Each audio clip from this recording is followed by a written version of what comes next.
Well, you'll be talking about this stuff. There's not a lot of, well, there's some illustrated stuff on here, but when you're talking about hybrid vehicles, basically a hybrid vehicle is, what does that mean to you whenever somebody talks about a hybrid vehicle? Both electric and gas. Yeah, basically it's got more than one way of moving the car. Got it? All right, so here we got the hybrid vehicles have got, there's different configurations of them. They're not all the same. For instance, though, if you look at a Honda's a totally different critter from, your Toyotas and your Fords and stuff, the way that they're put together. Internal combustion engine, when you're thinking of hybrid vehicles, ICE is not Immigration and Customs Enforcement here. It's internal combustion engine. Okay, you got that? Battery electric vehicles are the ones that are totally electric. Back in I think it was the early 90s or early to mid 90s, Ford built a Ford Ranger. It was fully electric, and the whole battery, the whole bed was, like a little taller in the back, and the battery was under there, and it was like $18,000 if you had to buy a battery. Of course, I don't know if anybody ever buy a battery. Those little old Rangers were totally electric. They were just plug-in electric vehicles. Nobody talked about them much, but they were basically made to operate in the city. And there was a farmer one time that had bought one, or actually leased one for 5 years, and he said, "Man, I love this thing. If I could buy it, I'd buy it." But they wouldn't let him buy it. They wanted it back. Really? And he was just quiet and all that. Now, if you ever driven one of the things, I'm talking about even one of the regular hybrids here. Typically you start the engine, it dies, and you put it in gear, and then you just put your foot on the accelerator, and it drives away like a golf cart. It's a strange feeling. If you turn your AC on max, the engine is going to crank up and run because it needs the help. Or if you turn on or if you get on it really hard, the engine is going to gin up and help with that kind of thing. All right, so if I can shoot this and make it go, I will. If not, there we go.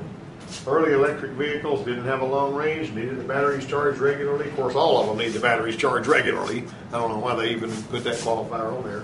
Newer ones, like EV1. Well, the Tesla vehicle? Yes. Those cars, and I talked to one of their engineers, they have one on display at the MAX convention, and I walked around and looked at it. I got a video of that somewhere in here. And the coolest thing about an electric engine that's different from a gas-burning engine is you got instant power. Mm-hmm. It doesn't have to go to a power curve like a gasoline engine does as soon as you get it. So with those Tesla cars, if you decided you wanted to just take off, it just burn the tire, slam off the car. I mean, they're just really, it's like a rocket. But the cruising range on that car is only 225 miles.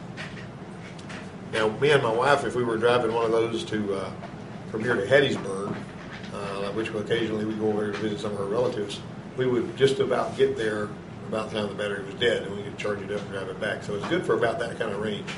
You might can make it to Atlanta, but if you get in the traffic jam, you just plug them into the wall. Huh? Yeah, there is a plug-in, but there's actually a special charging station. The way the things typically work is, if you're charging them with 110, it takes a lot longer than if you're charging them with 220. And one of the things that it looks to me like they hadn't even factored in is if they get a lot of these electric vehicles, you got a test in your bin over there you need to snag, by the way. But anyway, if the power grid is going to have to be, most of our power is produced with coal, or some of it's hydroelectric. We got nuclear and all that kind of stuff. But there's going to be more power that's being used to charge the vehicles too. This one guy was driving a Nissan Leaf, and he plugged it in at this little outlet that was on the side of a wall out by a playground by a public school. And they arrested the guy for stealing electricity. Wow. I guarantee he could have plugged in something like a boombox radio and they wouldn't have done anything to him. Nope. But because he was plugging in and he was charging his car, it was like, I guess they thought it was like stealing gasoline or something. But I heard about that on the news the other day, But, all right, let me see if I can make this thing work. Increased demand for alternative energy sources in the oil embargo of 1973, as most of the people in here are not old enough to remember the oil embargo of 1973. I know a car that had one that was really ugly. It kind of looked like a wedge that you put underneath the door. Yeah. I saw it on Counting Cars. One of the guys bought it and rebuilt it. Yeah. It was a cool little car. Yeah. You're talking about an electric car, you mean? Yeah, Okay. fully electric. I couldn't fit in that thing. Yeah. That's because you're big. It's Okay. smaller than a smart car. Yeah. Well, electric hybrid vehicle research, development, design, and promote new technologies and all this. But the oil embargo of 1973, what a lot of people don't realize is there's plenty of oil here. We've got more oil in this country than they got anywhere else in the world. As a matter of fact, one of those four-letter states up in the Midwest, I had heard on the radio the other day that it's now producing more oil than Saudi Arabia. Wow. Ohio, I think, just that one state, not counting what's coming from everywhere else. There's 170 trillion dollars worth of oil under Colorado, but it's all on government land and they're not drilling it. See, there's enough, in other words, there's enough oil under the state of Colorado to pay off the national debt 10 times over. There's enough natural gas under the state of Texas to keep us going for 1,300 years. So we're not running out of energy. You know what I mean? And I'm not here to sound like an anti-green person, but the simple fact is a lot of this stuff is a bunch of, you know where the richest coal beds on Earth are? Underneath Antarctica, which means that one time there was forests down there that were tropical. All right, anyway, let's keep going. Don't want to go there. Oil embargo, increased demand for alternative energy sources. Congress enacted Public Law 94-413, Electric and Hybrid Vehicle Research Development and Demonstration Act of 1976. And see, it's taken a long time to get to where we are now. Okay, this is a General Motors electric vehicle. It's basically, this is the layout of the Volt, of the Chevy Volt. And somewhere here, if I can find it, and I bet I can't, I've got a brochure, I may not even still have it, that I got when I went to see the Chevy Volt. I went by the Chevrolet place to look at one, and basically you got a great big battery pack that's got making it. See that T-shaped part of it? There's your lead acid storage pack. Now they started having a liquid cool that because there was some fires. I heard some numbers the other day about how it costs GM and I don't know the truth of this, but the person that was talking was somebody that I trusted. That it costs $90,000 to build a Chevy Volt, and they sell it for like $52,000. Wow. So it's costing them to sell these things basically, but they're all about pushing electric vehicle. Now the cool thing about the Chevy Volt is that it's got a little 3-gallon gas tank, and you can drive it independently of the batteries, but you've only got 3 gallons of gas. Right? You got me? So it's not like you're dead in the water if the batteries are dead. You can still drive it. But they're basically plug-in electric, and the engine doesn't charge the batteries. But basically, these things also have got a lot of features on them that you don't see on regular cars. Like they've got these low rolling resistance tires. They got the brakes. Typically, on most all of your hybrid and electric vehicles are set up so that they can charge the battery when you're hitting the brakes. They basically engage some circuits so that these generators, you can take a little electric motor, like one of the ones that you see in little toys and stuff, and if you hook a voltmeter or a light bulb up to it or something, you can spin that electric motor and it'll make voltage. And just because you can actually spin a generator, spin a motor and it'll become a generator for the most part. That's just the thing on that. So you've also got a lot of the aerodynamics on a hybrid vehicle. They do everything they can to get the fuel economy up there. Got me? All right. I generally have to pull this thing 2 times. What's your 6 times? There it is. Using a standardized plug to recharge an electric vehicle takes a long time. Like if you're just using a standard plug, it's like 8 hours. Now the cool one, some of them, they've got a little, like on your cell phone, how it'll have a little graphic on there when you plug it in. It's got a little thing going around, and it goes full circle when it's charged up, and it'll go part of the way. It gives you. My phone does that anyway. But I want to know when they'll come up with an inductive charger. Like I got my phone, I can lay it on this thing I got at home, and it'll go boom, it'll start charging. Pretty cool stuff. Long and short of it is, they can take a long time to charge it up, but the more amps you got going in there, or more volts, you plug it in, it takes half as many amps to charge it if you got twice as many volts. Everybody understand why that works? Twice as many volts means half as many amps because you get more push, so you don't need as much current flow. Anyway, you got your battery disconnect on every one of these vehicles. Since they got a lot of voltage coming out of the battery pack, you're going to disconnect the battery before you do any work on it. Most of them, you got some capacitors. You got to wait till they discharge, wait a few minutes for that. On one of those Honda cars, there's a particular connector, the Civic, there's a particular connector, and if it's unplugged, you can actually disengage. And on the Honda car, the disengaging thing, it looks like a little circuit breaker. And so you flip it, and you turn this thing over, put it on the hood so it won't be flipped back on by accident. On the Ford Escape, there's one behind the seat or something? Yeah, the Ford Escape is whenever you raise the hatch on a Ford Escape, or on the ones that I'm familiar with, the newer ones may be different. There's a little round plug that you turn and pull out. On the Toyotas and on some of like on the Ford Fusion, there's got some special catches to lower the back of the back seat that you won't be able to figure out if you haven't been trained to do it. Yeah. I mean, you will not. The customer is not going to be able to figure that out unless they're sort of familiar with that particular deal. They don't even have it where the customer's supposed to be able to do it. But you got your controllers back there, and you got your big disconnect plug, which has got a fuse in it, and it takes basically the battery is just a bunch of other smaller batteries stacked together in series. That's what the battery is. I got one of the batteries out here that we can look at. Pull it up on the bench, and we take the top off, and you can see what it looks like. And it came out of a Toyota Prius, and one that I got from the dealership over there that wasn't called for, which is unusual because nowadays everybody's wanting to rebuild these batteries. But if you don't do it right, it's a joke. It's got to be done the right way. Better than having it explode. Huh? It's better than having it explode. Well, yeah, and furthermore, there's a lot more stuff going on too. I went to a class on rebuilding hybrid batteries, and I can get a really good, solid, well rebuilt battery for a Toyota Prius for about $1,500. But if you get them usually from the dealership, they're a lot more money than that. So, anyways, electric rear brakes, high voltage relays. This is the EV1 right here. And this is not a Prius. This is basically you're looking at a Chevy Volt. Just think of this as a Chevy Volt. All right. Okay, driving it's the same as driving any other vehicle for the most part. You got me? The fuel economy is typically going to be higher, but I will tell you that as the battery gets older and less able to perform, your fuel economy goes down with that because the engine has to run more. Okay, the hybrid vehicle is going to cost more and way more. And I heard some numbers the other day. Don't know if they're the same, or actually about a year ago when I heard them that you got to drive a hybrid vehicle 10 years and 100,000 miles, and if you drive it for 10 years and 100,000 miles, you broke even on what you had to spend over and above. Some people do it just because they want to be green. Okay, series hybrid. Frequently asked question, how fast does the motor generator turn the engine when starting? Is a diesel hybrid electric vehicle possible? And you got parallel hybrid. We'll look at some stuff on that. The engine, the starter motor generator turns the vehicle on most of these. When it gets ready to start it, it'll spin at 1,100 RPM. Now, how fast does a regular starter spin? About 150, 175 tops, basically. And so let's see if we can go on here. I'm going to shoot that.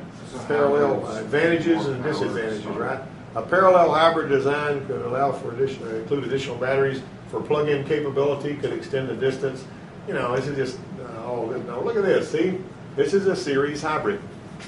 Now, here you got a battery, and then coming from that battery, you got an inverter, and going to that motor that helps the drive wheels. See, your gasoline engine is over here. You got a generator that's basically going to an inverter, and it can actually send the inverter, the electronics in that inverter can send power to the battery, or it can send it to the motor, whichever it wants.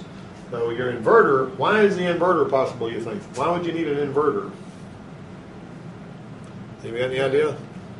What's coming out of the battery? What kind of current? Like 440? Well, DC. Yeah, it's going to be different on one car and another. Some of them's 200, some of them's 300. Only if you're hitting the brakes on a Ford Fusion, you may see 600 volts on your scan tool. But that motor is an AC motor, alternating current. And the inverter takes that direct current that's coming out of the battery and changes it to alternating current to go to the 3 wires that's going to the motor that makes the motor work. The generator is basically going to be putting out alternating current that's going to go to the inverter. And it, like I say, it can either be driven directly to the motor, but that's just basically a series hybrid vehicle. All right. Now then, I can find a place where my thing will work there. That's the components in a typical series hybrid design. A solid line arrow indicates transmission drive torque to the wheel, and the dotted line is a flow of electrical current. Got it? So here you got see the little dotted lines, your flow of electrical current. You got a generator, you got a rectifier, you got DC current right there at the battery, you got a motor controller, you got a motor, and you got AC current's going to be driving the motor. That's how that works. Transmission of torque is your solid red line right there. So you got a mechanical transmission. We get into a little more specific stuff on this, but this is basically just giving you an overview. Okay, this right here, you got 1,000 RPM. It's going to sound like when this thing's spinning, you're going to think the engine's idling. You hear me? When it's spinning, you're going to think it's idling. And when the battery goes completely dead, some of them are really irritating. Ford had the right idea for a long time. They got a 12-volt battery, all of your stuff in your dash still operates on 12 volts. They're not going to run all of this heavy-duty, high-voltage current into the dash. And here's something else. Whenever you're thinking about your 12-volt battery, the ground is connected to the frame on the car, right? Okay, on the hybrid battery, that big high-voltage battery is not grounded to the frame anywhere. It's a totally discrete circuit. What does discrete mean? That means it's separate and apart from the circuits on the car. However, you got a question I see forming on your mouth there? You're thinking something. I saw your forehead changing. What's up? So where does it ground at? It's actually just hooked up. You know, like when you're drawing stuff on live wire, Yeah. you can either put a shovel ground, or you can actually draw a full line. It's a full loop. It goes, in other words, if you're going to go to your motor and it's going to ground your motor, then it's going to, everything just goes in a loop. It doesn't get grounded to the frame. You understand what I'm saying? They do that for convenience on the 12-volt system. However, how do you know? You got some contactors back there that go dunk dunk, and actually close those circuits that feed the voltage to the stuff that's going to use. AC compressor a lot of the times will be a 220 volt AC compressor or something like that. So you got that situation. This right here is important that you guys understand this, because hybrid vehicles are getting bigger and bigger. There was a guy, let me tell you this little story, and you know how much I like to tell stories. He calls me up, and he lives up in Prattville, and he says, I've got a 2003 Prius, and I need an engine, because the engine was knocking in it, and he says, I found one on the internet for $325. I've bought it. I know it's a good engine. I got it sitting in my garage. But everybody I talked to up here about changing the engine out wants $2,500 to do it, and they're scared of it because it's a hybrid. And I said, what do you do for a living? He said, I work for the power company. And I said, so you understand high voltage and all that? And he goes, yeah. I said, you know where the disconnect plug is to unplug it? And I said, yeah. I said, now your wife told me, because she had called me first, that you had done some wrench work on other vehicles and all. He goes, yeah, I've done that. I said, here's what you do. I said, you work for the power company. You're 60 years old. You're probably a pretty smart guy. I said, pull that plug out of that thing back there and get that thing in your garage and get you an engine hoist and change that engine out. You can do it. He called me the next Monday. This was like on a Saturday. He decided to undertake this job. Took him about 7 or 8 hours. He got the engine in it, got it running, called me up. Man, that's the easiest job I've ever done. I don't know why everybody wants so much money to do that. Nothing to it. And he said, I had to take that, the big inverter off the top of the transmission, but he goes, that wasn't a big deal. I mean, he understood the electric, part of it, and it's not really that big of a deal. But right here is a parallel hybrid vehicle. Now, burn this in. On this one right here, you got an inverter, you got a motor generator. You notice you got this transmission here that's hooked to the engine.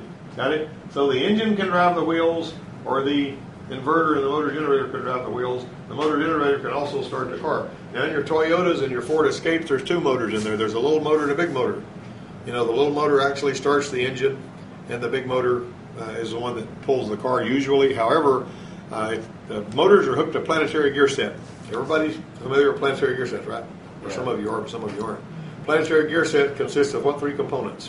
Sun gear, planet gear, and the Ring gear. ring gear. Yeah. Ring gear is hooked to the big motor. I hope I'm remembering this right. Ring gear is hooked to the big motor. Engine is hooked to the planet carrier. And the little motor is hooked to the sun gear. MG1, MG2, and the engine. So any of them can actually drive them. They can start the car with the electric motors and all that. They don't even have a starter on them. It just starts it whenever it decides it wants to start it. They got some computerized electronics that does all that. Anyway, here you go. You got all that. Now look at this. There aren't that many slides, and so you guys aren't going to be in here until noon, okay? Because we're moving pretty quick.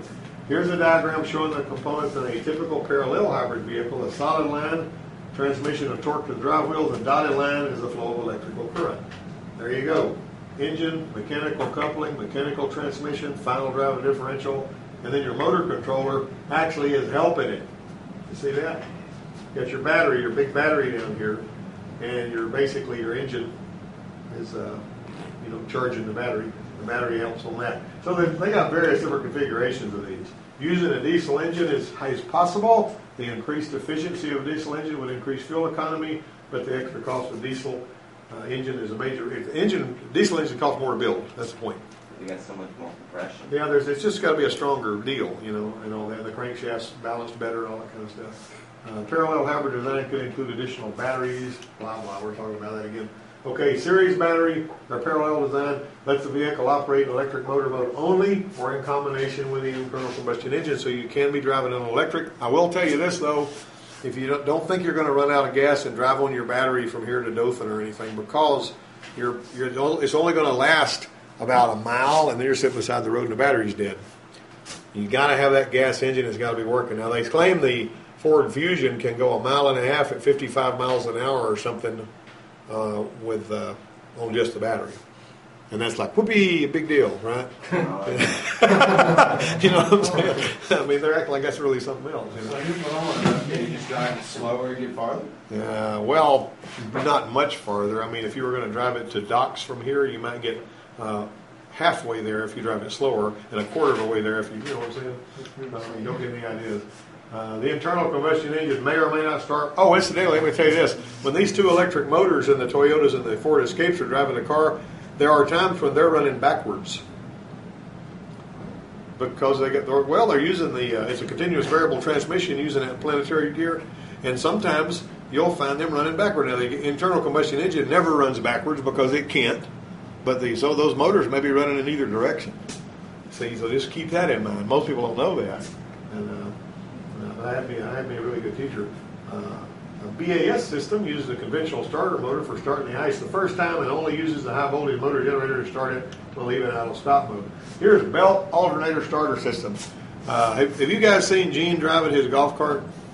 Yeah. You notice how when you're sitting there it's not making any noise, and as soon as you put your foot on the gas, it drives off and he's running with the engine? That's what deal that is. When you let off, it quits. When you give it the gas, the generator fires it up. You got it? And then basically, and this doesn't typically have a whole lot of battery, like 36 volts is all it is. If you've got high voltage is orange cables, the medium voltage is like blue cables. You know, if you see blue cables on there, and those aren't quite as dangerous here. Of course, they claim that you can have a little bit of a, like 60 volts can kill you with a certain number of amps and all this kind of stuff, you know. And so you got to be careful about how you handle all that kind of stuff. And there's some special tools and gloves and all that. Ford said you were supposed to put purple cones around the back of the vehicle when you was working on it to keep people away from it. Face shield, rubber gloves, leather protectors over the leather gloves, and you're also supposed to have a guy standing here with a big plastic hook we call the technician disconnect tool to pull you off the vehicle if it lights you up. Now, I don't know of anybody that's been able to verify that anybody's ever been killed by the electric part of a hybrid vehicle. You know, I mean, everybody's scared to death of them, but, you know. Okay, Bell's alternator starter system uses a conventional starter motor for starting the internal combustion engine the first time. It uses high voltage motor generator to start it when leaving idle stop. Idle stop means you drive your Chevrolet pickup up, you stop at the traffic signal, you let off. It's sitting there not idling. It died. Makes you think there's a problem, right? Give it the gas, fires it up, and it goes on. What's the purpose? I mean, why do they want to do an idle stop? What's the benefits of idle stop mode? It's not wasting gas. It's not wasting gas, and you're not creating, you know, CO2 either, you know. But can hybrids use the high occupant vehicle? There's some places out in California where they have, if you've got 3 or 4 people in the car, you can drive on a lane that doesn't have as much traffic. Yep. If you're in that lane with just one fanny sitting in that car, you know, They have in Atlanta. yeah. Okay, but if you can be a one-person, one-man ride in that car, if it's a hybrid vehicle, then they're fine with it. Wow. Because of the economy aspects of it. All right, here we go. This chart's got what's occurring during the various driving conditions in a belt alternator starter hybrid. You know, you got engine off, vehicle stop. Brief elliptic operation only, auto start with torque smoothing, right? So you fire it up, fuel turns on, electric power assist for a little bit there. And then right here you got some intelligent charging in a hybrid battery. You got so on and so forth. I don't know what you're going to do with this information. That's kind of like the charts that they used to give us for clearing all the monitors on the emission system, you know. They'd have stuff like this about what was happening here, there, and there. That's an engineering chart. We're not going to use that. You know, we're not going to fix a car with that, so there's no need to sweat a lot out. This is what it looked like a belt starter system. See, like here you got dual tensioner assemblies up there. Got that? Advanced nickel metal hydride hybrid battery pack with auto disconnect located under the rear seat. It's a long thing. And this is one with the blue cables going to it. Engine control module's got hybrid supervisory software. I mean, it's basically, you know, managing electronics and hybrid. Power electronics got what do they need a DC to DC converter for? Why would they need to convert DC to DC? It's already DC. Well, on these vehicles here, you're wanting to charge the 12-volt battery, right? These things don't have an alternator on them. So basically, you're using the big voltage from the battery and you're putting it through a DC to DC converter. It goes in at 300 volts or whatever, comes back out at 14.5.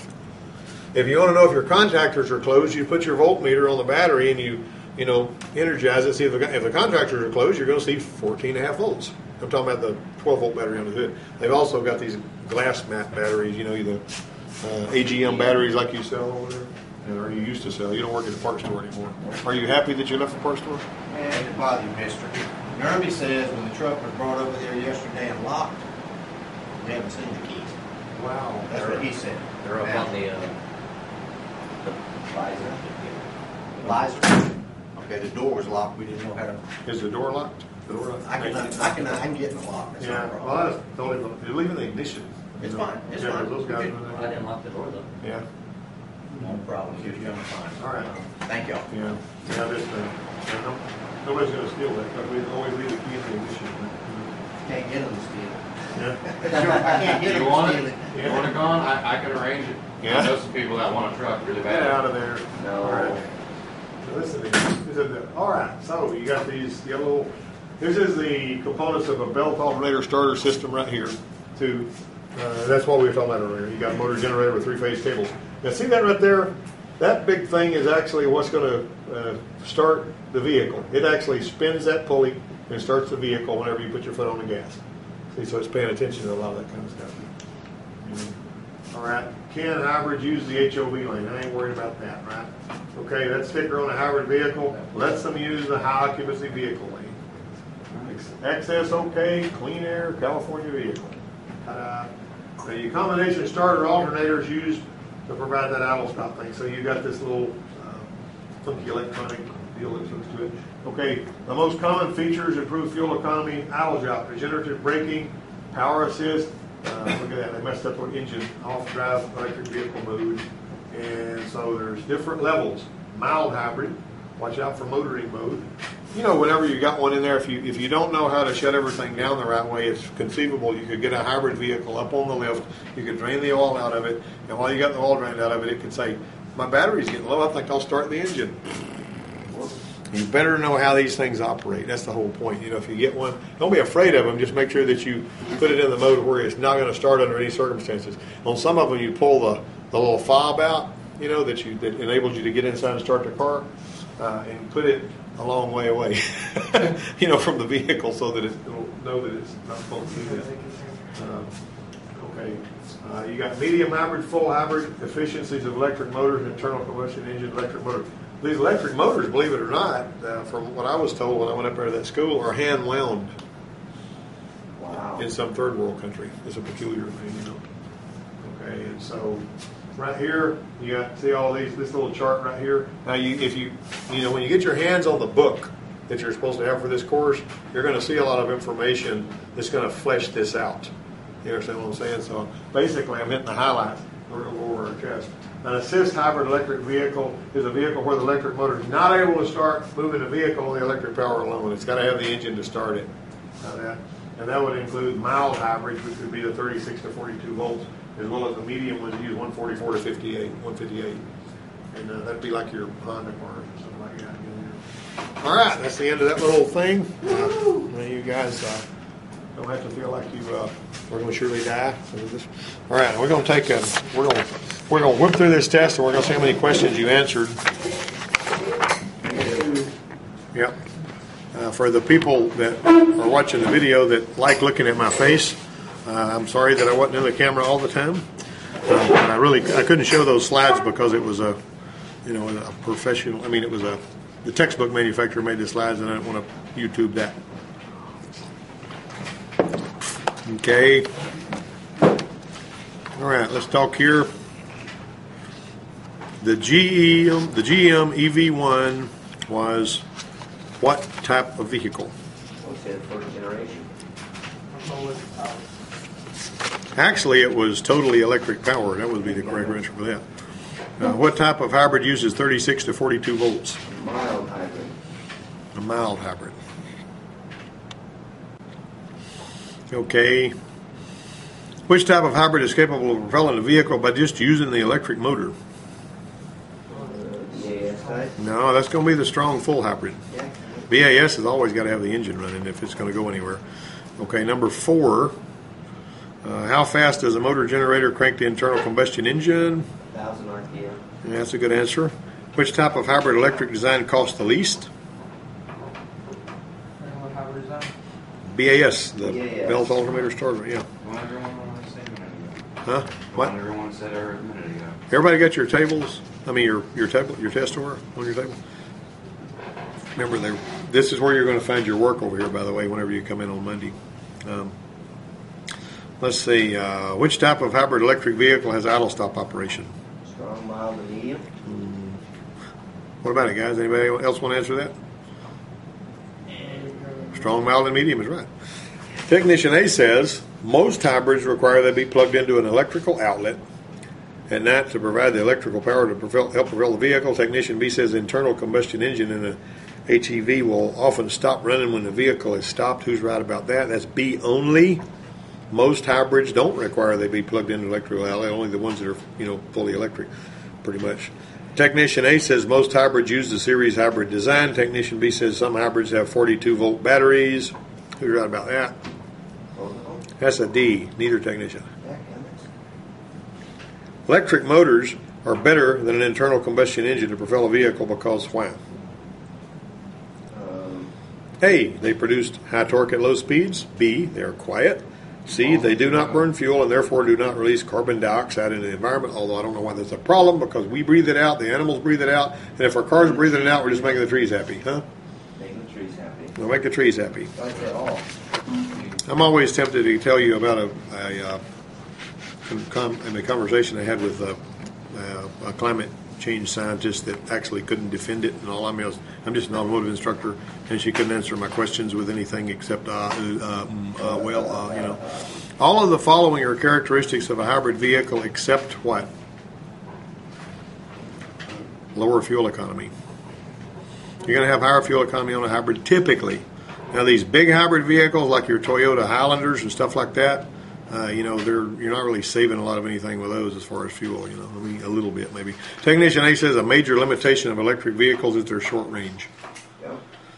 Technician B says a major advantage of electric vehicles is their quiet operation. Who's right about that? No, that would be a major advantage. Yeah. I mean, if we're being sneaky, Yeah. it's a good advantage. Yeah. So C, both technicians is right. A major advantage is their quiet operation. Do you know what that guy was telling me when I was talking to him about that Tesla car when I was up there? He says, these cars are so quiet and they make no noise except maybe the tires rolling on the pavement. He says, well, now they're talking about legislation to have us put equipment on them so they'll make sound. He said, we're making something really quiet that doesn't contribute to noise pollution. And I said, well, imagine that. You could be like ringtones. You can make it sound like a Hemi. You can make it sound like a 64 GTO or something. I mean, I'll say, 68 GTO. But think about that. Be like ringtones for your Tesla. Of course, those cars cost $100,000. So who's going to buy them? And also people crash and burn on those things because they get crazy on them. All right, let's hit this here. Technician A says a diesel hybrid is not possible. Is he right or is he wrong? He's wrong. He's wrong. Technician B says a diesel hybrid is possible, not cost effective enough for production at this time. B is the right guy.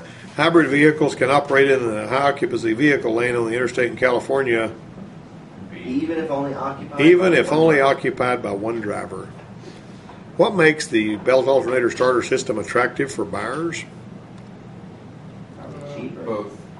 Both A and B.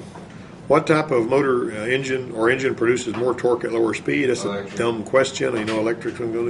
The abbreviation hybrid electric vehicle. I'm going to go with C. Yeah. What is it? It's going to be C, isn't it? Hybrid electric vehicle. Technician A. I get used to reading those words like those abbreviations like they're. Well, an acronym has to spell a word. Did you know that? I didn't know that. Yeah. If it doesn't spell a word, it's not an acronym. Well, see, this acts as an acronym up here. PAID, Performance, Attitude, Integrity, and Dependability. That's an acronym. But HEV is not a word, okay? Technician A says full hybrid electric vehicles need to be plugged into a standard AC electrical outlet to charge. Is that true? Sure, why not? Technician B says a high voltage battery in a hybrid electric vehicle uses a generator driven by the internal combustion engine for recharging. According to this, that's B only, but there are some that you can plug into an electrical outlet. I think I may be wrong about that, but I think some of the newer ones. I started to say this while ago and I dropped the ball on it. Some of these vehicles actually have got some lights around the plug-in port is where the gas tank would ordinarily be, or it looks like a gas filler door. And when you plug it in with your special plug on those, the state of charge is indicated by a circular light. So when it's fully charged up, that light will be a full circle. Pretty cool stuff, you know.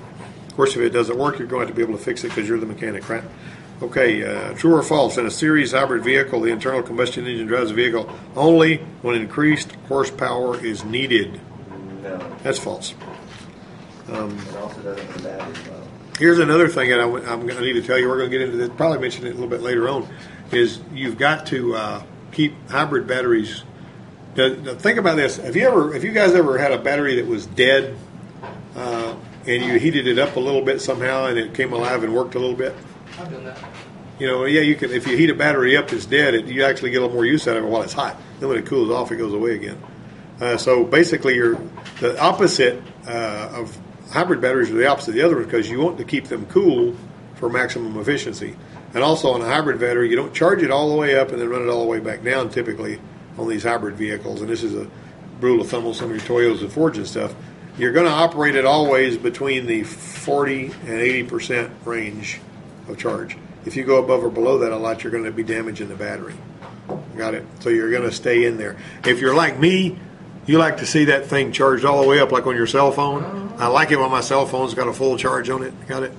Or this phone right here, you know, when you think, oh man. But on the other ones, you're basically going to, for the health of the battery and the longevity of it, you're going to keep them between 40 and 80 usually. And, you know, those numbers bounce around slightly above those two percentages, but that's pretty much the way it is on that. Which of these statements about series electric hybrid vehicles are true? A, the engine never produces the power directly. B, the internal combustion engine turns a generator to charge a battery. C, both A and B. D, neither A nor B. B? That's going to be C, both A and B. Yeah, you have to help very small boys with a question sometimes. So. All right, we got three more questions actually. Which of these is not an advantage of a series hybrid design? Single-speed gearbox can be used. No transmission is necessary. Smaller internal combustion engine, or all of these are advantages of a series hybrid design.